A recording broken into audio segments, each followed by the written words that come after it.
Welcome back to the Spurs Chat podcast, where this evening I've got three very special guests to talk about Tottenham's fourth round win in the FA Cup. We are now through to the fifth round, having beat Preston 3-0 tonight at Deepdale. We've got Russ Williams back with us. Russ, how are you? How are you? Lovely to be here on the Spurs Chat podcast once again in esteemed company. And you look as though you're in a garden centre or something, Chris. Where are you? I tell you what, if I told people where I do these podcasts from sometimes, you'd be surprised. Okay. I'm actually in Sainsbury's, right next door to the football stadium. It's the only place I can get Wi-Fi, so if I do cut out, I apologise. Okay. But we've also got channel regular Craig back with us. Craig, how are you?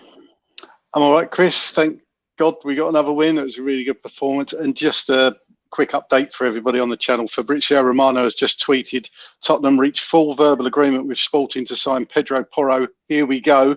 No. It will be sealed in the next 24 hours if all goes according to plan. Pedro Porro will say goodbye tonight and then will sign with Spurs until 2028. Boarding complete, London at Turkish Airlines. I guess he's sponsored by Turkish Airlines, but there we go. So we've got a here we go from Fab. So take that as read that he's signed, I think.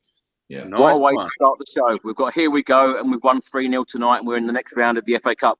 We've also got singer James Black with us. James, how are you doing? A lot better now, and I like Craig already. So yeah, it's a complete lie. Yeah, he just made it up. Yeah, I'm good. First half a little bit dodgy, but second half was really good. Yeah, I'm happy. Well, let's come on to the football. Russ, let's start the show with you. Give me your thoughts on this evening's game, because of course, you messaged me at half-time. You were frustrated at half-time, weren't you? Well, yeah, it was a slow, not getting to the second balls, not really using the balls we should do against that sort of opposition who were clearly inferior and very respectful of Tottenham. I thought we were particularly wasteful in the final third, and once again, they've gone in at half-time, and obviously Conte or Stellini or somebody has said, let's quicken it up, please. And they come out and they quicken it up. It does make you wonder, because the first 5 or 6 minutes of the first half, we were quick, and then all of a sudden it worries me that we have an inability really to cope with a press, which wasn't too much tonight, but in the Premier League it is. And second balls are a concern when we play at that slow pace for me. But look, the result is the result. We're into the fifth round. Haven't won a trophy for 15 years. Maybe this is the year. Maybe. Who knows? Russ, what is it about these first half performances in Tottenham Hotspur this season? Don't know. I have an overall opinion that the confusion at the club, which there obviously is between the owners, the chairman, and Conte, almost looks as though it sort of translates to the players on the pitch. To me, I don't know what he says to them at half time, but it always, 9 times out of 10, apart from at City, of course, seems to work. But I don't know. Like the rest of us, we've got really no idea why we play the way we do. It's either, some fans say, isn't it? I'm sure the guys will probably agree with me and your viewers. A lot of people say, well, it's the coach. It's how he plays that is the problem with Tottenham. And then there's the other band of Spurs fans that I tend to sit in this camp, is that 4 or 5 of our players are actually not good enough to play at the level that we want our club to play at. The chairman wants us to be in the Champions League because of the money. And I think it's more about the money with Mr. Levy. And the coach wants us to be in the Champions League because that is where he's used to lying down and doing his business in. So that's how I see it. And you're either in one camp or the other, I think, if you're a Spurs fan. Craig, let's come to you. Let's get your thoughts on this evening's game, because the FA Cup sometimes isn't about the performance. It is just about the result, getting through to the next round. Yeah, and it was that tonight to a certain extent. I mean, that could have been tricky. First half again was a bit slow, and You know, I never got the point, the thought tonight that we were going to lose that game. To be honest with you, I thought we appeared to be in control for most of the game. It was just a case, could we get a goal? I thought if we got one, we get 2 or 3, and that's ultimately what happened. It was a bit worrying that we started off slow again. You know, it would be nice to fly out the blocks like we used to under Pots sometimes, get the game won early, and then bring this, you know, take the big players off. It just seems to be a common occurrence that we don't almost start playing till the second half in games. But as I say, tonight I don't think that mattered too much. It was quite clear that we were not only the better team on paper, but in reality as well. And I just thought it was a pretty professional performance all round. Not too many moans from me tonight, to be honest with you. You know, Fraser Forster hardly had much to do, did he? So you know, it was just getting through to the next round, and you know, just take it round by round, and you know, it was a possible banana skin, but we just put on a professional performance and won the game. It's funny, Craig, I did think of you right at the end of the game because a couple of Preston fans run onto the pitch, and the second one that ran onto the pitch, he had a selfie. He could have chose any player on the pitch, and he chose Emerson Royale to go over to have the selfie with. That's a bet. That's one of them bets, isn't it? It's got to be. Yeah, of all the people, wow. But perhaps he was Brazilian or something, you know? He could have been Brazilian, couldn't he? Give him the benefit of the doubt. or maybe he thought he was a good player, Craig. He might. He mistook him for somebody else. Yeah, could have been. Charles was after his shirt, wasn't he? He's after Emerson's shirt. He's trying to get a collection going for Brazilians. James, let's come to you. Let's get your thoughts on today's game, because it feels good being in the next round of the Cup, doesn't it? Yeah, that's the main thing for me. Like I have a romance with the Cup. 91 was a massive one for me. So since then, I've had a massive romance, like I say, with the Cup. I think we're making 6 changes and still being the better team with, like Craig said, a potential banana skin and bossing the game. It was boring to watch for Spurs for the first half. So I've got that only thing to moan about, really. But I think Son was good even in the first half. Yeah, I'm happy with that. And I think the Cup's all about getting into the hat. And yeah, the performance overall, first half, not very good, but second half, good with those 6 changes. Is it 6 changes he made? Well, it's quite a few. Yeah. Well, let's come on to talk about the starting 11, because, of course, Davinson Sanchez captained the side this evening. Here is the lineup. Forster in goal. The back 3 of Tanganga, Sanchez and Lenglet. The wing-backs, Doherty and Sessegnon. In midfield, Basuma and Bentancur. And then the front 3 of Kulusevski, Son and Perisic. The subs this evening, Austin, Davis, Royale, Skip, Højbjerg, Brian Hill, Danjuma and Harry Kane. What did you make of that lineup, James, when you saw that an hour before kickoff? My first thought was, come on, let's go. We've got a chance for this Cup. Let's go for this Cup. That's a bit weak. This is a bit scary. We're away to Preston. They're the championship side, but I think they're 2 or 3 points off the playoffs. I know they're only 9th or 10th or something, but they're 2 or 3 points off the playoffs. And they're at home with a loud crowd. I see people on Twitter saying it's a really loud crowd in there. I was a little bit worried, to be honest with you, which is why I was pleasantly surprised at the overall performance with all the changes. I've got to say, it was a great atmosphere in there, but the away end, again, as it was at Fulham, was absolutely unreal. The Spurs fans did not stop singing. It was an incredible atmosphere, and it's great to see Heung-min Son, who, of course, we've not even mentioned yet, back on the score sheet, and Danjuma scoring on his debut. Russ, when you saw that starting 11, what did you think? Because, you know, we see reports stating that clubs are interested in the likes of Sanchez. He doesn't want to go out the door. He was captain tonight. Does that surprise you in an FA Cup 4th round tie for Spurs? That did surprise me. My first reaction when I looked at the starting 11 was Fraser Forster in goal.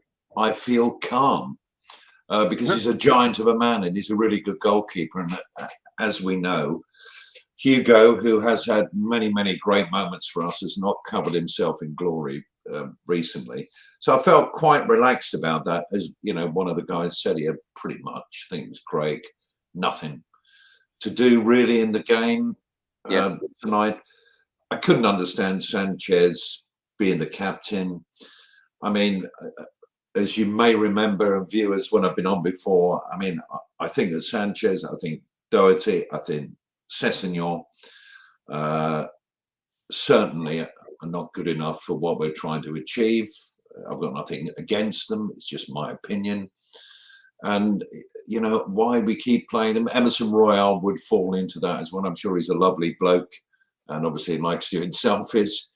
You know, there are, I think it was Gary Neville, and I thought it was a really good way he put it the other night, that, you know, that Spurs have got a pretty good squad, in fact, a really good squad of players, but a few holes in it. And we all know where the holes are.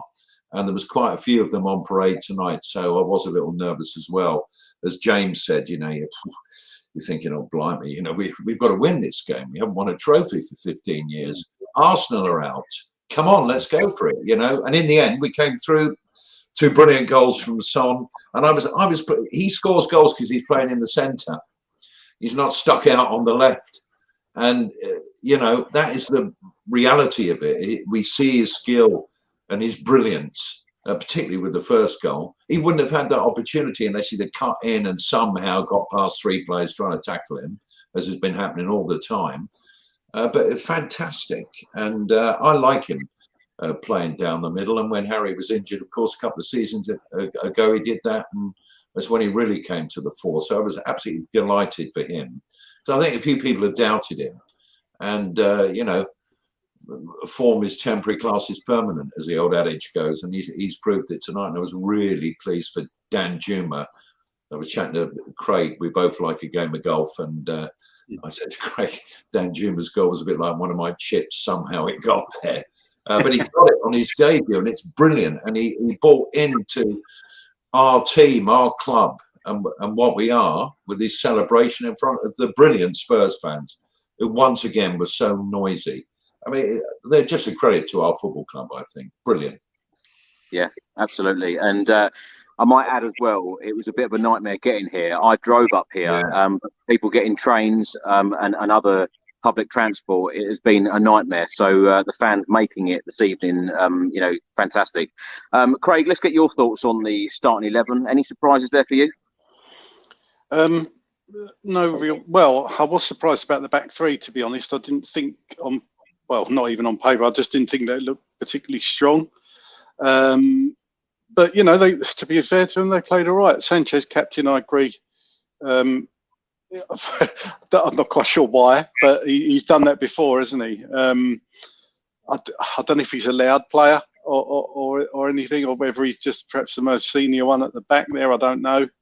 But the back 3 was the only one. I mean, the midfield and up top, I thought we looked okay. We should have had enough to win the game. Of course, we did. So, but the back 3 played well. But it was a bit of a surprise. I've never been that impressed with Tanganga. I know he's a Spurs boy, but I just don't think he's going to make it at Spurs, sadly. I don't think he's good enough. But against Preston, he obviously was good enough, and perhaps that was why he was put in, because, you know, we just had enough to get over the line tonight with that back 3. I was surprised not to see Richarlison, but of course he's come out. In fact, the press conference, Stellini's doing the press conference now, and he said on Richarlison's injury, he said he had a small problem in the last few days, and we've tried to recover him, but it was not a good idea to risk him. We will have him next week, and it was different to his hamstring injury, a small adductor problem. So Richarlison's back next week. So yeah, it was good that Harry Kane got a complete rest. I'm glad he didn't bring him on. A bit of a long journey for him up there just to sit on the bench in a woolly hat, but at least he hasn't picked up any injuries, and hopefully he'll get that goal to beat Greaves' record against City next week. James, just come to you. Before we talk about the actual game, what does the FA Cup mean to you? Because I think a few of you have said it already about the lack of trophies. Of course, the last time we won this competition was back in 1991. Is it about time we put this trophy in the cup, took it seriously? Because when you look at the teams left, surely Antonio Conte has got to fancy this competition this season. Well, I put a bet on them before the game to win the cup. We were already then, I think it was 4th favourites or 3rd favourites. I think it's only really Man United and Man City to look at. Liverpool got a tricky tie, aren't they, away to Brighton. I think this is it. I think it's a really, really good shot. But I do think this every year as well. I'm a little bit like this, over positive sometimes. But I do think we've got a really good shot at the cup this year. And like I say, I've got history with it. I've got a real romance with it. Gaza in 91. I know he didn't play in the final for more than 10 minutes, but that lifting the cup in 91 just ingrained in my brain. And I think it's so much history to this cup. Yeah, it's everything to me. I would take it. This is very divided, but I would take it and finish 5th. I know I haven't got that choice, but I would, to have a trophy. I'll be in that camp, which is not for everyone, but yeah, I would. Also, I see someone put Danjuma's got as many FA Cup goals as Everton this season. Just to let you know that. Do you know, I was at Everton Football Club earlier today, and they seemed very excited about their future. Right. And I thought, you know, and we think we've got problems. Yeah. Why? Yeah. Russ, what does the FA Cup mean to you? Well, what it means to me is, obviously I'm aware of our history in the FA Cup from going back way before I was even born. But my overriding first cup memory is on the day of the cup final, my father got a video recorder. What is this magic? I said to him. And so he put this tape in, and it was Spurs, Manchester City, which was a game that we weren't particularly brilliant in, if you remember the first one. I got lucky with Glenn's free kick off Tommy Hutchinson's shoulder, I think, and it went in, and we got a draw, and it went to a replay the following week. I remember the atmosphere being brilliant, and Spurs fans all singing, "We'll take more care of you, Archibald," you know, which was I think it was a British Airways music on their TV ad, the jingle music. And I just remember it being an amazing sort of experience to, you know, usually just watch it on the telly. And then my dad said, "We can watch it all over again," which we definitely did after the replay, which of course was great. So that was my first real memory of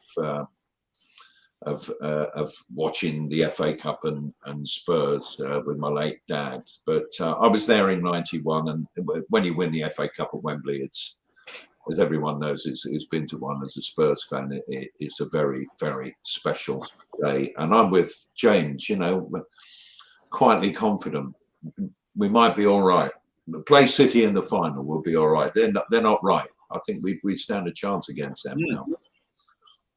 We've got to focus on this competition, though, Russ, haven't we? Because, you know, realistically, it's probably the trophy that we should go for and that we could win. Absolutely. Top 4, very much up in the air. Although that's not a trophy. To have some silverware and get Harry Kane lifting a trophy, and all of these fools who think he's fair game because he hasn't actually won a trophy, that he really isn't a proper player. These clowns who called him a one-season wonder. I mean, the bloke is a genius, as we all know. And to see him and the football club, him as one of our own, lifting that cup would be, it would be something so special. I'd love it. I'd absolutely love it. But bit of work to do. We're probably going to have to suffer a bit. We're going to have to suffer, Chris, as Antonio calls it. He looks as though he's suffering, doesn't he? He looks miserable at the moment. We'll probably come on to that later. But it'd be great. To win the FA Cup, I think we've got to go for it. Absolutely. Russ, you've just mentioned Antonio Conte. The first thing I wrote down in my notes today about the game, after 5 minutes, the Spurs fans were singing Antonio. Yeah. Now, the fans, you know, every away game I go to, they are fully behind this manager. Are you still fully behind this manager? Do you think, because you've not been on for a while, I'd love to get your opinion on this. Do you think Conte, with whatever happens, whatever league position, with whether we won the FA Cup or not, do you think Antonio Conte will be our manager next season? Do I think he will? I hope he will, because he's an elite manager, and we want to be a consistent elite football club. You know, there are a number of Spurs fans, a lot of them, who think that, well, if he goes, you know, we're not going to play this boring football. I mean, I would say that some of the parts of the jigsaw don't fit the spaces that they're meant to go into, and that's some of the players. Now, we cannot play as a football team like he wants to play, with dynamic, exciting wing backs. We don't have them. Simple. Pedro Porro coming in is going to be a solution on one side for that. Please God that it happens. Is he going to stay? I don't know. A lot of that is down to the posturing of the owners and the chairman. Joe Lewis's daughter Vanessa is now heavily involved in the club. There's a restructuring going on. You probably saw, Chris, that we lost Chris Perkins, who's only there for a year running the academy. Restructuring, apparently, was the reason. So the biggest restructure is going to be if the manager goes. And there's a lot of people saying Maurizio Pochettino will have him back tomorrow. Maybe even the chairman, or certainly quite a few of the board, think that that is a good option. I would just say three things. One, Pochettino was great for us when things were going well. Let's never forget that he did lose the dressing room. Let's also never forget that we got to a Champions League final fortuitously, but we did it, and we didn't turn up in that game. Forget the early penalty. That doesn't matter if you're a good football team. In a major final, you can get yourself going. And perhaps more importantly with Poch, and I'm not anti-Poch at all, he came second in a two-team league with Paris Saint-Germain and all that talent. So think on. Be careful what you wish for. I hope he stays. I'm not sure he will. Craig, what's your thoughts on Conte? I'll put this to you. Imagine we win the FA Cup this season. Does he stay? I actually don't think it matters if we do win it or not, whether he's going to stay. I still maintain what I said the other day. I think he will be off at the end of the season. I don't think there's anything to do with Tottenham. I think that's just personal reason. I think he just wants to go back home to Italy with his family and perhaps have a sabbatical away from football, because he's had a rough year personally, as we've all know about. Do I want him to stay? 100%. But I do think he's going to be off in the summer. And for me, I think the players would already know that. And I think they will have already been told. They'd have had discussions with Pochettino coming back as well. But that's just my thoughts. It's nothing that I've heard, inside information or anything like that. That's what I think will happen. What do I want to happen? I want Conte to sign a long contract and be with us for another 2 or 3 years, because I really think we could go places with now Porro coming in. Ideally, in my head, I'm thinking Spence and Porro on the right, and Udogie and Perisic / Sessegnon on the left. So we could really go places. But this competition, this FA Cup, is something we can win.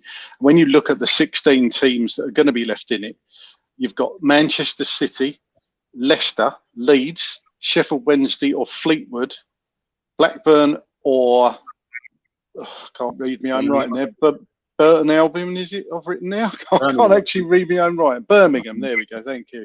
Southampton, Ipswich or Burnley, Bristol City, Luton or Grimsby, Fulham or Sunderland, Spurs, Man United or Reading. Man U just had a goal disallowed, by the way. Brighton or Liverpool, Stoke or Stevenage, Wrexham or Sheffield United, Derby or West Ham. So if you were picking a last 16 draw, well, do you see, Craig? You're reading all those teams out, and all of us are smiling, thinking this is good. Yeah, exactly. I mean, the only ones on paper, I say on paper, paper's wonderful, isn't it? But Manchester City, Man United, and Liverpool. On paper, that's the only 3 you'd have to beat. On paper, I'm not dissing the other teams at all. We're capable of losing to all those teams, don't forget. But those three, when you look at the teams gone out, and Brighton aren't going to be an easy one for Liverpool away. So, Man U's still 0-0. So who knows? But this is the competition we need to go for. But in answer to your question, I don't think us winning the FA Cup is going to make Conte change his mind one way or the other, because he wants to win the league. And I don't think that would even keep him, even if by some miracle we won the league. But as I say, just my opinion. Who do you want in the next round, Craig? Wrexham, actually, at the Tottenham Hotspur Stadium. I'd love to see Ryan Reynolds come. That'd be great. That'd be box office, quite literally. Yeah, I'll go with that. Or even Fleetwood. James, who do you want? Same, Wrexham or Fleetwood. I want an easy one. I want an easy route. Get through, get the excitement. I know. I don't want the big games. I mean, we don't need them. We want a trophy now. So I want the easy route. No disrespect to these clubs, by the way. Russ, No. Sorry, Reynolds. Not fast. Whoever comes, because that is what fate is going to deal you. Yeah, true. Maybe. Russ, let's stay with you. What did you make of Heung-min Son tonight? Because he has had a very, very difficult season. And it just seems that, he needed a goal. He needed something special, and he certainly delivered tonight. Definitely. The first goal was absolutely magnificent. The second one was nearly as magnificent. But he was playing with freedom tonight, wasn't he? I mean, he wasn't kind of shackled in the role that when Harry plays, that he tends to play. And as I said earlier on the show, if he plays a little more central, he scores goals. It's funny that, isn't it? And, that is something that the coach must have noticed, but whether he cares for the good and great of the team, I don't know, Conte, on that, because I think he would always go with Harry Kane. But I just like him being central. I think he can go left, he can go right, he can go down the middle. Players look for him. He's got massive ability, and I think he just looks downtrodden when he's playing out wide. To me, you could just see it on his face, and it was lovely to see the smile and the little camera celebration back tonight. It was brilliant, and so I thought he did really well tonight, and I hope it continues. I really do. Maybe he's going to be the man who propels us to the cup final and beyond. Hope so. Well, players like Heung-min Son, I think, really deserve a trophy, as of course all of us fans do. Craig, what did you make of Sonny tonight?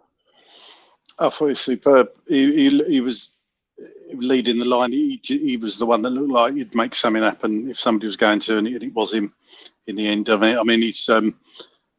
I'm so pleased for him to see that smile back on his face, scoring 2 goals. He's come at a perfect time, and he needs a bit of confidence. I agree with what Alan Shearer said. If I was centre forward and your manager's taking you off for 10 minutes to go when you're on a hat trick, I'd have been fuming too. But he looked alright. I think he had a bit of a knock at the end. He was grimacing a bit on the bench, but he was walking around afterwards. He seemed okay.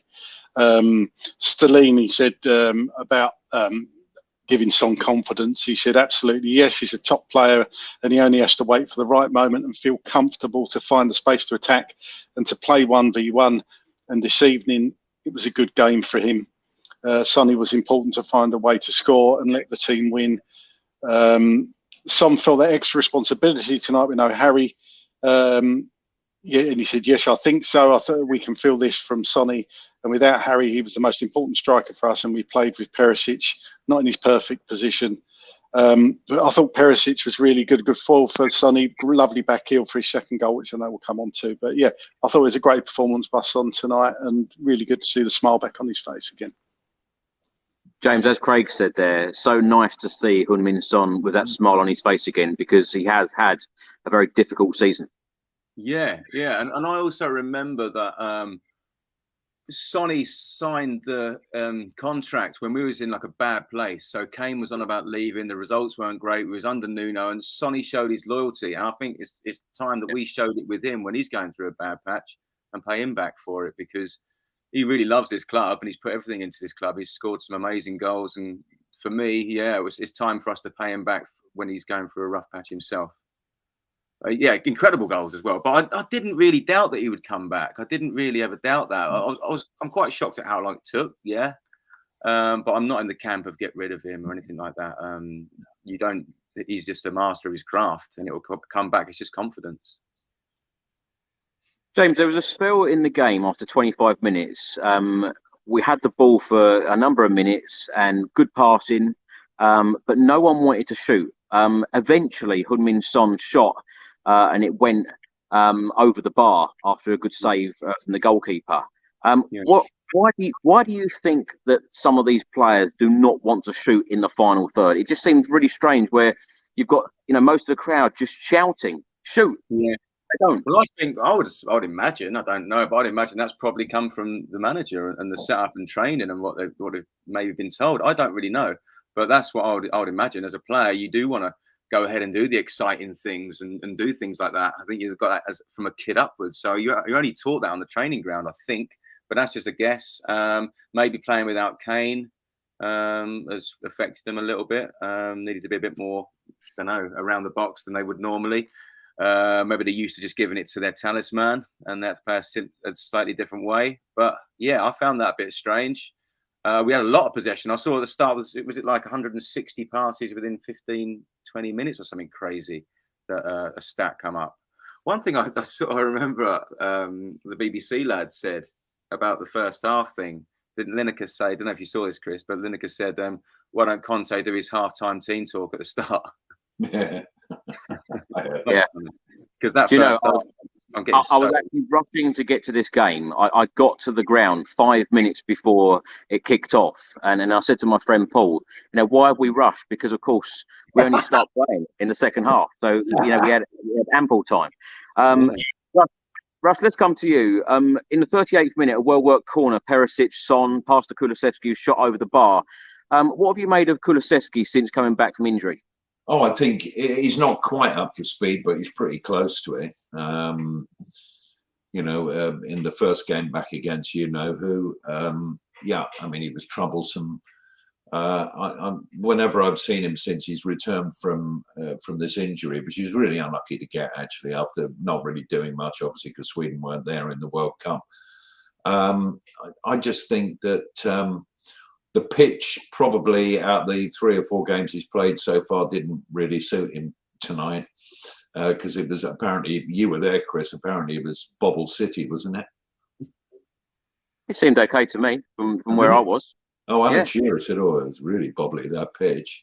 Maybe, with respect, Chris, he'd probably know more about that than you. I don't know.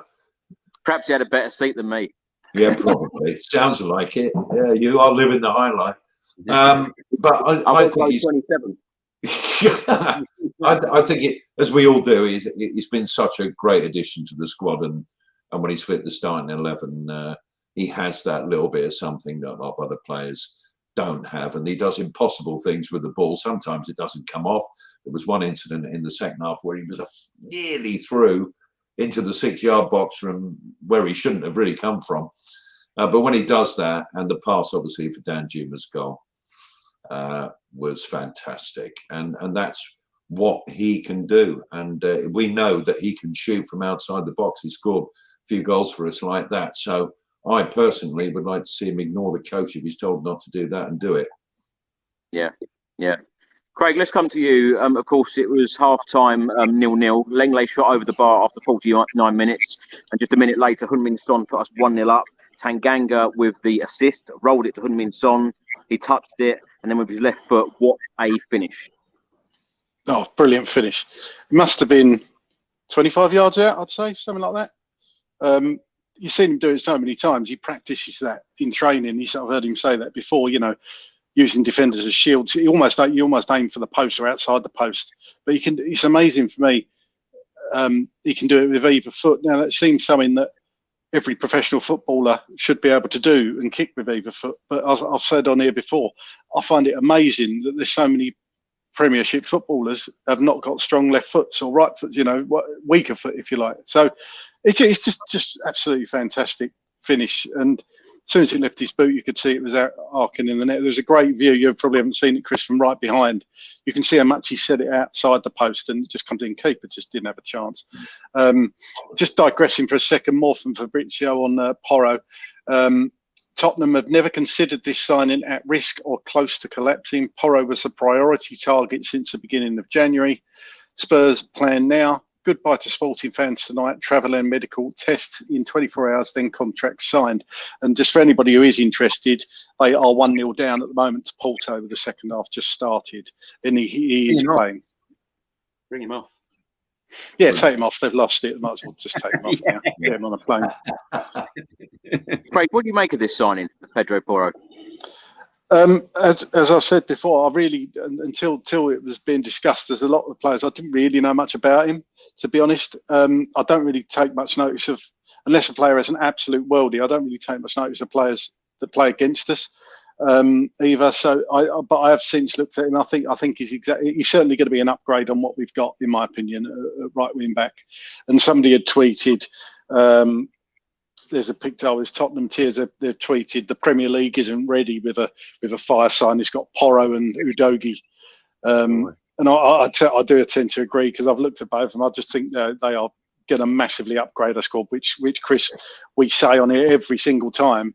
Our players signing going to come in and improve the team, not only improve the squad, but improve the first team and push for places. And both these are, they're going to be first choice in my opinion. So it can, you know, things are looking up. I know we've been a bit down in the dumps the last few weeks after the Arsenal result and the Man City one, but you know, things are looking up, and this signing now looks like it's done.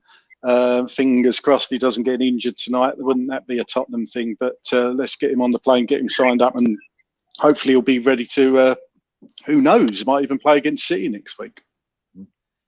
We'll come on to that.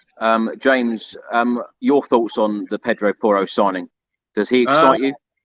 I'll be honest. Although I'm concentrated since Craig said that at the start, I've been buzzing. To be honest, it's the one I really, really, really wanted, because it just changes the game, and it even changes my headspace on Conte staying, because you got Udogie coming back, you got Porro coming in. Aren't they like exactly Conte's system? What he wants down the wing, that's the wing back system that Conte has asked for. So I don't imagine the club's putting this money in and getting this, which is a Conte player, without having some sort of chat with him that he's going to stay. And I hope. So I'm on the double buzz at the minute. Do you know what I mean? That he's coming, and does that mean that Conte might be staying? Wouldn't it be ironic though, James, that if Conte leaves at the end of the season, but in January he's been backed with a real quality right wing back that he has been crying out for since he arrived? Yeah, it is. But and I love Conte. I think he's absolutely brilliant. He's a born winner. But he's still an enigma to me to not play Spence and being stubborn and Sonny. he's an enigma to me. That if he's not playing Spence, I mean, I'm well behind someone like that as well. So, I mean, yeah, he's a serial winner. Who am I to question him? But he can be a bit stubborn at times, in certain things as well. But yeah, you're right. It would be weird if they spent that money and he isn't back. So does that indicate that he's going to stay? That they've had them chats at least opened up? If we do X, Y, and Z, would you A, B, and C? Basically, I don't know. I hope so. Oh, and anybody's interested in Milan Skriniar, Fabrizio's just tweeted he's signed as a PSG player. If people didn't know, 100% done till June 2023 on a free transfer. Here we go. So that's. I thought that was going to be in the summer. No, he said. Well, he said his exact words are: Milan Skriniar has already signed for PSG player. It's 100% done for June 2023 on a free transfer. Yeah, so it is June. So he's moving in the summer, I'm guessing. That reads, shame. That is certainly a player we could have done with. Russ, let's come to you on the Pedro Porro deal. Are you excited by this signing? Because as we've said on this channel so many times after games, that our weak points are wing backs. So surely Antonio Conte will be absolutely delighted. Well, you would hope so. Yeah, I mean, Portuguese players, particularly defenders and midfielders, tend to be extremely gifted technical footballers. And I mean, he was in the World Cup, and I watched him, and impressive. And obviously, I've seen him for his club. As the boys have said, and the viewers are probably no doubt thinking, you know, it's exciting because this is, as you've said, Chris, just a moment ago, exactly the sort of wing back that we think Conte wants. But, you know, the problem is what is happening with Conte. I mean, Chris, you've got your ear very firmly to the ground. Do you think Daniel Levy and the owners and the board have had an indication already from Conte whether he's going to talk to them or whether he is almost certainly going to go? And if say he did say that he was, I'm not going to stay at the end of the season, we're going to keep it quiet, I'm going to play the game, blah, blah, blah, blah, blah. If you were the chairman, would you call time on him now? I don't think anything's decided by any party. And I think it's all going to be up in the air until pretty much the end of the season. That's my feeling. I think it might be top four, mightn't it? It might be if we get top four sort of scenario. Yeah, he wouldn't want to play Europa League, I don't think, Conte. It upsets me a little because I feel that I would like to see Antonio Conte fully backed at this football club. I think that he will bring us success. And as you said earlier, Russ, I do agree with you about Pochettino, about him coming back. Yeah. Me personally, I would love to see Pochettino back one day. but not now. Yes. I would love it to work out with Conte, and you know, I've said on this channel so many times, you cannot go from Pochettino, Jose Mourinho, and Antonio Conte and not win anything. You know, we've got to be putting a trophy in the cabinet. And you know, I'm like you, James. You said earlier about you always get carried away and you always feel positive about winning the FA Cup. I've told myself since 1991, every single year, this is going to be our year. We will win the FA Cup this year. I'm doing it again. I'm getting excited about us possibly winning the FA Cup this year again. I just want it to happen. And, you know, as I keep saying, Sonny, Kane, Hugo Lloris, there's so many players that are at the club and they've been there for so long. They deserve trophies. We deserve trophies. And I just want to see that bus parading down the high road and us all excited, you know, having lifted silverware, which is so overdue. I think you must say as well with Harry Kane, that may give me a buzz about Harry Kane, one of our own, lifting that trophy. That is so true. Yeah, really love to see that. Yeah. And Chris, just one more word very quickly about Conte. Yeah. If, apart from it being, as Craig said, and there's been a little bit in some of the news outlets that, you know, he's unfortunately lost people close to him. His wife and daughter are in Italy. And he may, for personal reasons, as Craig suggested, have a sabbatical. If it's anything other than something like that, in other words, a football reason why he's going, it is absolutely damning on ENIC and the chairman, Daniel Levy, to let a piece of gold, a big pile of gold like that, footballing gold, slip through their hands. I definitely believe that. Let me ask you then, Russ. Danjuma's obviously come in, scored on his debut, which we haven't even spoken about yet, which we'll come to. Pedro Porro now looks like it's got over the line. If it is about backing Antonio Conte in this January transfer window, what else do Spurs need to do? What else, one, pleases Antonio Conte, and number two, pleases the fans to say the board have backed him? I think, for me, watching Spurs, we need a creative midfielder, somebody who can be the locksmith. You know, Eriksen was kind of that. I'm talking an upgrade on Eriksen. But I think that isn't a priority of Antonio Conte. If we, you know, as I said to you recently, if we got a midfield player like that, I think Conte would have him on the bench. But that's what I think we need, because as Spurs fans, we want to win games. We want a club to win trophies. We want to compete at the very highest level. But we want to play with a bit of style and panache. We're used to it. You know, and you know, we don't want to go sideways, back, sideways, back. You know, and I think Conte's quite happy with that. And then give it to the wing backs and they'll cross and hopefully we'll score a goal. I think that's the plan. Craig, do you want to add anything to that Conte situation? Do you think he will? Do you think he will stay? Like I said, I hope he does. I really hope he does. And I totally agree with everything Russ said. To be honest, it's my God, I've just seen it. I think is it Andy Carroll playing for Reading now? Yes. Sorry, I can't believe that. It's got a massive beard. It's 0-0. He's got a massive beard, and he looks like Happy Gilmore's caddy. If you've ever watched Happy. Anyway, I digress. Yeah, no, I hope he does stay. Look. If he's given the players he wants, like it looks like he's got two in, or certainly, obviously, the Porro thing. I still think we're a centre back short. I disagree with him when he said. I think we all disagree with that. And as Russ said, totally agree. Creative midfielder, but as we all know, Conte's not too keen on that. But you know, whereas we've been used to your Gascoignes and all that, and your Eriksens, as we said. The creativity in Conte's teams comes from both flanks with the wing backs. And you have to say at the moment, bar the odd spark from Perisic, we've not really had that much creativity this season from our wing backs. So certainly having two next year, but one for the rest of this season on the right, let's see what he can do. So, you know, perhaps I hope you're right, Chris, that nothing's decided. And, you know, hopefully we drive on strongly, drive up that table, finish in the top four and win the FA Cup.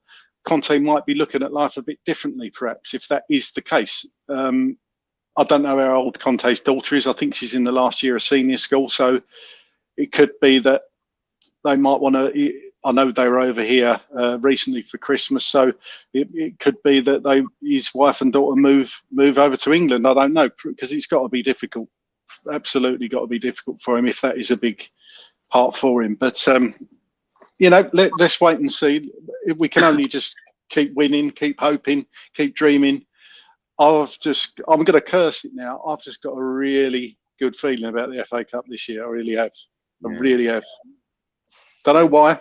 Sorry, Chris. I know that's going to go tits up now, but I really have. Well, as I said, I've had this feeling since 1991. So hopefully in 2023 it will actually come true.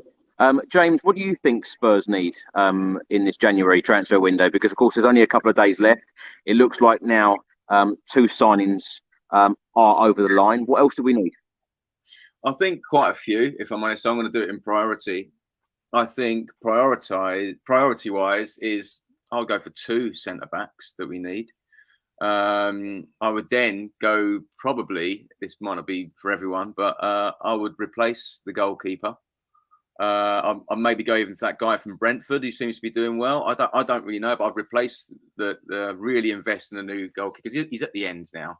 And with that, we could maybe say to Kane for signing his new contract, you're going to be the captain now. Hugo's moving on. We'll have you as captain. That might make him sign a contract. Then we've got Kane locked down. And then I would go for the creative midfielder, like Russ said. So there is a few in my book, but maybe 4 first teamers we need, but 2 centre-backs, 1 goalkeeper, then a creative midfielder, and in that order. James, let's stay with you. Let's talk about Heung-min Son's second goal this evening in the 69th minute. Another assist from Ivan Perisic, and of course another fantastic finish from Son. Before we talk about Son's finish, what have you made of Ivan Perisic? Because that is yet another assist from the left-sided player. Yeah, really good. I can remember. I don't know if you guys remember, but I remember like at the start, he was taking some fantastic corners, and now they seem to be going short all the time, and that really annoys me actually, because that was really working. I think we got the most goals scored in the league from corners, so there is that. But yeah, I do think I'm a fan of Perisic. To be honest, I know he's quite the older sort of end of a player, but he seems to have a lot of energy. He seems to be going forward all the time. He seems to be getting some amazing crosses in. He's great at corners. I think he took a free kick today, although it wasn't so good. But yeah, I'm a fan of his. Just I would stop these short corners. Go back to what's been working. Didn't someone say about the whole Perisic thing? But they wondered why Son wasn't playing so well. That might have been a factor because there's like a conflict there, maybe of the similar styles of play. But no, I'm a fan. I'm a fan of Perisic. It's funny actually when you look at players going through the middle, like Russ said about Son today. I watched the under-21s last night, and Lucas Moura, of course, played through the middle, very similar position to Son tonight, and he scored. Looked very good, by the way. Russ, what did you make of Heung-min Son's second goal today? Is Heung-min Son officially back? Well, we thought it was after the hat-trick in one game, didn't we? I don't think he's ever been away, really. I mean, he's That's not what I thought you'd say. Yeah, but I don't think he has. I think he believes in himself 100%. And I think when you see he's crestfallen and after a lot of games and things haven't gone his way, it's because he knows what he's got in his locker. And we've had another 2 examples of it tonight. The second goal, I mean, the way he hit the ball, the way he controlled it, moved it, hit it. I mean, the goalkeeper got a hand to it, but it was lucky it was just his fingertips. He would have taken his hand off, I think. I mean, it's a magnificent goal. Just slightly behind the first one, which was absolutely brilliant. But, not easy. And, of course, got a great pass, didn't he? So, you give him the ammo, he'll score. And he's done it tonight, and I hope he continues at our place against Manchester City. I really do. Why not? Do you think Son will get more opportunities, Russ, playing through the middle? No. Not unless he changes formation, no. Yeah. No. Craig, And shortly after Spurs change formation, is he, Chris? So, you know. Yeah.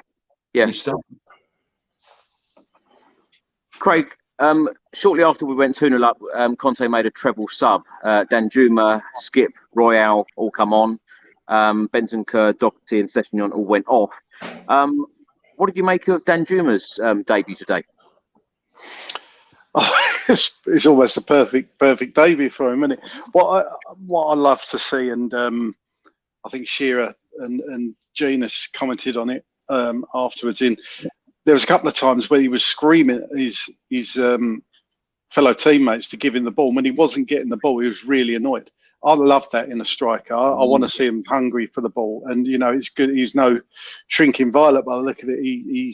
He's demanding that ball. He's making some cracking runs, and he looks fast to me.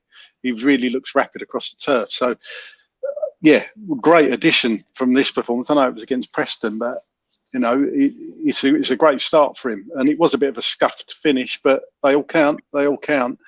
And you know, Stellini said about Danjuma, he said it was a good start for him to score in his first game. We are looking forward to working with him. We have to discover this guy. He can play in many positions in the three in front. We are happy for that. I also want to mention the three at the back because they played really good games. Sanchez was captain, and it was a good match for Patron and all the three at the back. So, yeah, obviously Stellini's very happy with everybody's performance, especially Danjuma by the sound of it. But I tend to agree. I thought it was a great debut. What a way to start your Tottenham career. When everyone's fit, though, Craig, do you think Danjuma's going to get much game time? I don't think he's a starter, no, but he's a fantastic option to have off the bench. I think your front three are pretty much set, and I think we all know what those three are. But he's going to be pushing Son, he's going to be pushing Kane, hopefully, and Kulusevski. He can play across the front. You know, it's like if a player looks at the bench and he realises not really having it, perhaps he's going through the motions in a certain game, but he thinks I'm not going to be yanked because there's nobody to come on to replace me. Well, now we're going to have, hopefully when everybody's fit, we're going to have 2 or 3 players that are going to challenge those front positions, and he's going to be one of them. So it's hopefully going to keep people on their toes. I don't care if you're Sonny or Kane, you know, if you've got a bit of competition, that should be driving you on as a professional footballer. And it can only be a good thing. James, what have you made of the signing of Danjuma? Because, you know, look at his debut this evening from the bench. He can't have done any more, can he, scoring? Brilliant. I think it's absolutely superb. I think the first thing that he's probably done is, I do believe, we've all been in this maybe in workplaces, I do believe he's awoken Son with his arrival. I think that's been an extra kick up the arse he might need us. So that's been brilliant, even before he's got on the pitch. And I think he played really well. The same as what the guys were saying, that bit when he's like moaning and complaining straight away when we don't get the ball through. I loved seeing that. He come on, that was him in 15, 30 seconds of coming on. So I think he's got the drive. I remember thinking also, though, Bergwijn was just absolutely amazing. He was a good player, but he was absolutely amazing after that goal against Man City. Thought he was going to crack on and be absolutely incredible. So I do I'm a little bit careful. But yeah, I thought he was brilliant. A bit of a scuffed shot, but also awesome to score in his debut. And I'm sort of got an ear on already trying to get a song for him. I think I tweeted you about in the back of my head. I got an idea for a tune for him already. Oh. So yeah. Do you want to share that one, James? Yeah, I'll give it a go later. It's because you went 15 minutes earlier. It's not I have to get it going, but I think I've got something. Fantastic. Russ, let's come to you on Danjuma, because when we signed him, of course, the fan base, they're so happy. You know, half the fan base is so happy when we sign a player, just to get a player over the line, get someone in this January transfer window. No matter who it is, they're happy that we've signed someone. And then you've got the other half of the fan base that I see. They're like, well, actually, we got rid of Steven Bergwijn and now we've got this player in. Is he actually any better? Where do you see Danjuma fitting in? Do you think he's going to get much game time from now until the end of the season? Because, of course, he's on loan, but we do have an option to buy him at the end of the season. So if Spurs do want to sign him, surely Conte's got to play him. I think he will get game time, but I don't think he'll be a starter unless he, you know, when he does come on, off the bench if he's sensational and sort of almost he's got to be played. But he's very versatile. He can play on the wing, he could be a number 10, he could be a striker, he'd probably even go back into midfield as well. So he is a useful tool to have. And I can see the logic in signing him. However, I could see more logic. It's great that Pedro Porro's coming now, all confirmed if you've just joined us, which is fantastic. We do need, as James was saying, at least one centre-back. You know, what I'm trying to say is he's at the area of the pitch where we actually need someone. Porro's position we do. But look, he's with us. He's on loan. And I think Jermaine Genus was one of them on the TV coverage tonight, said, might even have been Guy Mowbray, the commentator, 6 or 7 goals is what will be expected from him between now and the end of the season by Conte. So he's got one already. Isn't that fantastic? So he might get a start in the Cup, but Premier League, I'm not sure. Champions League, definitely not. Russ, if we do get a creative midfielder in or a centre-back, would you be very happy and content as a fan in this January transfer window?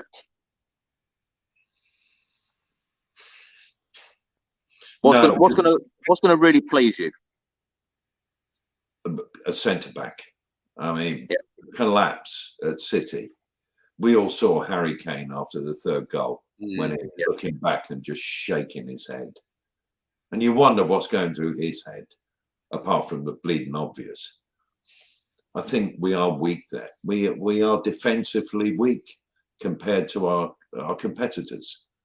And they're trying to do a little bit about it. But some of the people that we've got, you know, including Eric Dyer now, serve the club brilliantly. He's a squad player now, Eric, in my opinion. You know, we've got to have Christian Romero and another top quality centre-back, and maybe 2, as James said, I think. So a centre-back, I'd be very happy about. But is it going to happen? I don't think so. We've got a chairman like ours who does spend money, incidentally, but it's all this brinkmanship that deals fall through. And I did hear, Chris, that because of what's happening with Paratici in Italy, it has got a bit quiet on a couple of Italian potential transfers, that there is a bit of from some clubs in Italy, a little bit of a reticence to deal with him now. So that isn't going to serve us well either, is it? Yeah. You know, from what I understand, he's still working very hard on the transfers. Yeah. Good point. Of course, next up is Manchester City, again in the Premier League next weekend. Craig, do you think this game will be any different to the last one, the last meeting at the Etihad?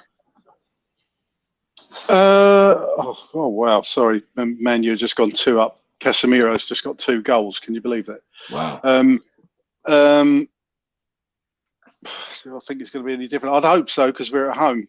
I know we've got a good record against City at the Etihad, but we've got a pretty good record against them at our place as well. I mean, I'd hope it would. I think we, you know, if Porro comes in and starts, even could be a massive difference. I think what they're going to have, hopefully, is a bit more confidence, because we've won the last 2 games. So I don't think the approach is going to be any different. I'd like to see us a bit more of a high press, but you know how we like to play, and I'd just love us to play in the first half of games like we did, funny enough, at the Etihad. It was kind of reversed, wasn't it? So I'd like to see us with that approach, come out fast, but I can't see it. Look, we've got a chance. There's 11v11. We've got a chance, haven't we? And like I say, it's at home, so hopefully the fans will be as good as the away fans have been the last 2 games. I mean, they're fantastic every time we go away from home. But the last, I'll tell you, you wouldn't obviously have seen it or heard it, Chris, because you were there. But our fans, the last 2 games, the away fans, you can hear them. They're louder than the home fans, especially, I mean, at Fulham, it was unbelievable. It was like relentless, constant noise. And tonight, you could really hear our fans. So absolute kudos to them. And that's what we want the Tottenham Hotspur Stadium to be, rocking like that. It just seems sometimes at home it's not as loud as the away fans, which is bizarre, but it is what it is, I guess. And getting to and from Fulham on Monday night was an absolute nightmare as well. So full credit to the fans for even getting to the stadium. James, Manchester City next weekend in the Premier League. Can we beat them?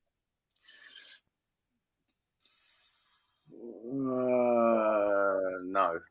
And I'm a real positive guy. I just don't think we can. I think I know they seem a bit like out of sorts. But I think these games are going to be so important for Man City for the reason of the league title that I don't know. I can't see it. I want us to, obviously, more than anything, but I can't see us beating them. No, no, that is the short answer. Sorry, and I'm a positive guy with results, but that's the one. I don't know the way that they played in that second half when they just wanted to get up another gear and they just tore us to bits, and I'm just so concerned that back line. Hopefully Porro does start for me, if I'm honest. But even then, do you think he will? Yeah, I do think he will. If he can play today, why can't he play next Saturday? What's the difference apart from Conte getting him into that system? We know how good he is. He'll be playing a similar position. I do think he does start. I think it's the whole reason of getting him in there straight away, and there's no straight into the fire. So I do think that one of the holes is plugged, but we've still got this massive, great big hole for me in the middle when we're playing these top 2 or 3 sides that gets seen. And with Conte's system, we seem to be sitting off quite a bit, and doing that against someone like Man City is just extremely dangerous. So yeah, I'd take a draw is my short answer already, even though we're at home. We'll do score predictions in a minute. Russ, let's get your thoughts on the Manchester City game. Excuse me. I don't think City are quite where they were last season and the season before. The first half in the game against Arsenal showed me enough that, you know, if you play football against them, you can cause them a lot of problems, even though they, you know, who lost the game. I'm kind of with James that I'd take a draw. But if we get Porro playing and we're back to full strength 11, Harry going for the record, why not? Why not? You know, fans behind him. It should be a great atmosphere. You know, because most of the time the only fans you could hear at the Etihad were Tottenham fans once again. Yeah. So if we can come up with a good atmosphere, which I'm sure the Spurs fans can. And the tactics are right, but if you start slow, you know, forget it. You know, if City get a goal, 2 goals up, it's going to be really hard. Russ, going back to the Pedro Porro signing, how do you think Jed Spence is feeling right now about this? Probably thinking I better go out and loan if I can, I would have thought. I mean, it's a most peculiar scenario with Jed Spence. Why he hasn't been given more opportunities. It is the most strange thing because we all know that he is a good player. And I find it really weird. So I think he has to go out on loan. Conte isn't going to use him, is he? Now, there may be reasons for that on the training pitch that we don't know about. But from what we've seen when he was playing for Forest on loan there, I mean, he looked a really good young player. He's fast. He's a wing back, you know, just what we need. Anyway. Craig, do you think Jed Spence has been treated unfairly? 5 minutes of Premier League football all season. Yeah, I do. I think he should have been given a chance. And it's only what I'd read. Stellini had said that he's not as what was the phrase he used? Can't remember, but he's not as consistent. That was it in training. So that's the reason he's not been getting as many minutes. But you know, for me, the only way you get a bit of consistency is actually on the pitch. There was plenty of opportunities. They could have thrown him on in games when we've either had him won or against lower opposition in cups. He should have started. And you know, if he had a shocker, then I think at least the fans would have seen that perhaps he's not ready yet. But I think he should have had more game time. I really do. Andy Carroll's just been sent off, by the way, which is he's going on shaking his head. I don't think he's got an excuse. Yeah, no, I think I think he has been treated unfairly. I think he needs to go out on loan. It's telling for me in a good way that they're not prepared to listen to what Brentford. Christ, sorry. If you get a chance, have a look at that. He's just taken out Casemiro. It's absolutely unbelievable. No. He slid in from about a mile away. Sorry. You're literally becoming the new Chris Kamara. I know. Unbelievable, Chris. It's sent off, Joe, has it? In all seriousness, it's good that he's only going out on loan and they're refusing to entertain options to buy or obligations to buy. At least that shows that they want to keep him at the club. So, but he needs to play football. He's obviously not going to play this season much. So go out on loan for 6 months, have a blinder, come back and start next season. And hopefully between you and Porro, him and Spence and Porro, I think that's really two good options for right wing back. James, another one that seems likely is Brian Hill now going out, either on loan or even a permanent deal. Now Danjuma's coming. Would you be disappointed to see Brian Hill leave? Yeah, I would actually. Yeah, I mean, he looks decent. I mean, he's quite an exciting player. I know he can get knocked off the ball quite easily and stuff, and he needs to beef up a little bit. But from what I've seen of him, I think he's been good. I don't think he needs to go out on loan. How do you get used to the Premier League but without playing in the Premier League? And do we not? And if we loan him out in the Premier League, that's a bit silly from us. So loaning him out to these other leagues that he's played in before he come back to us just seems senseless to me. I wouldn't want to loan him out to a rival. Just get him out there and get him used to the knocks and get him stronger. Basically, I think they must be doing work on him in the gym. Surely he does look like he's beat up a little bit. But yeah, I think you only get used to the Premier League by playing the Premier League. Same with Spence. Russ, lastly, do you see any other players leaving Spurs in this January transfer window? What, permanently or on loan? Permanently or loan. Well, you never know. I mean, Jed Spence could go out on loan, so that is a possibility. Brian Hill could go out the club. I mean, somebody said to me that he Tottenham'd his social media feed and it was a lot more Spanish. I don't know if there's anything Spanish, of course, but it might tell us something. No, I can't really see anyone being sold either, if I'm honest. There's two or three I think we need to get rid of pretty quickly, but who's going to buy them? Who are they? Oh, the usual suspects. I mean, Sessegnon is never going to make it at Tottenham, I'm afraid. Matt Doherty, no, it's never going to happen for him for sure. Davinson Sanchez, no, never going to happen for him. You know, I mean, I could probably name another three, Chris, but as you cheekily asked me for three, I've given you three there. You know, if we want to move forward, we have to upgrade on the holes in the squad. We all know that, if we're honest. Come on, Russ, you've got to give me the other three now. Emerson Royale, Eric Dyer, and I'm saving one for next time. Okay, James, do you want to finish the show with a song or two? Yeah, I'll try and do that. Danjuma, give me 1 second.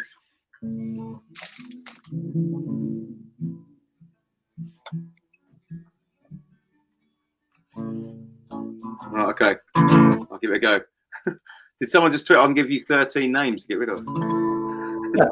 Right, so give me a second. I'm going to call out the Scousers a bit here as well. Oh, now Danjuma, he's our winger from La Liga. He don't want to be a Scouser, so he came to White Hart Lane. Oh, now Danjuma, he's our winger from La Liga. He don't want to be a Scouser, so he came to White Hart Lane.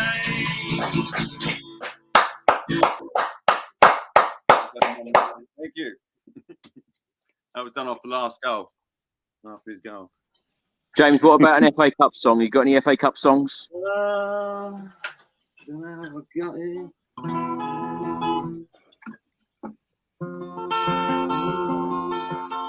Come on, you Spurs are on our way to Wembley.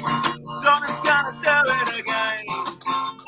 They can't stop the boys from Tottenham, the boys from White Hart Lane. Oh, Spurs are on our way to Wembley.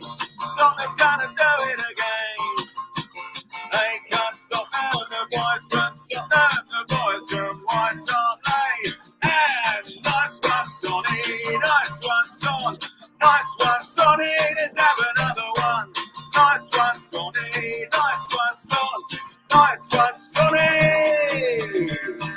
Let's have another one. Bravo! Bravo! Brilliant. Nice one, James. Fantastic. James, tell everyone where they can find you on social media and what you're up to at the moment, and when are you next back at Tottenham Hotspur Stadium? So the Voice of Spurs for like Facebook, Instagram, Twitter, TikTok, it's all the same. And I've been given the accreditation at Spurs, so I play most of the games now, which is great. And the next one is White Hart Bar for the Man City game. So that's East Stand, Level 5, Block 525. Live pre and post game. Well, thank you so much for coming back and talking about another win. I'll tell you what, James, when you're on, 4-0 on Monday night, 3-0 tonight. Fantastic. Sorry, 1-0, not 4-0. What am I talking about? 1-0 and now 3-0.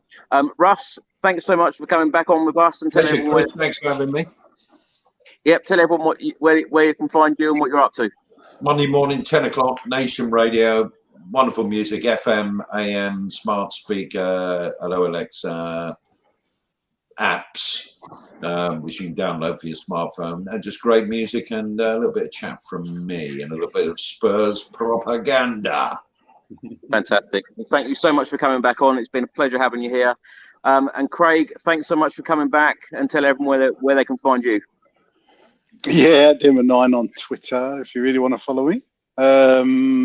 Yeah, just not up to much really. Just being your secretary, Chris, and doing all the work for the channel for in-game in-pod commentary. So yeah, always good fun, really good, and even better coming on for a win. So anyone's interested, Man U 3, Reading 1 with 18 minutes left. So Reading just got back into it.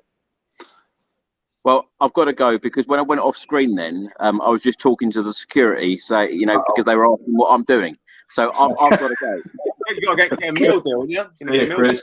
Bye, James. Bye, Craig. Bye, everyone. Russ, James, Craig, thanks so much. I will see you on the next one, of course, next weekend when Tottenham Hotspur play Manchester City back in the Premier League. Thanks for watching, everybody. Thanks for listening. Hope you enjoyed it, and I'll see you on the next one. Until then, come on, you Spurs. Come on, you Spurs. Go on.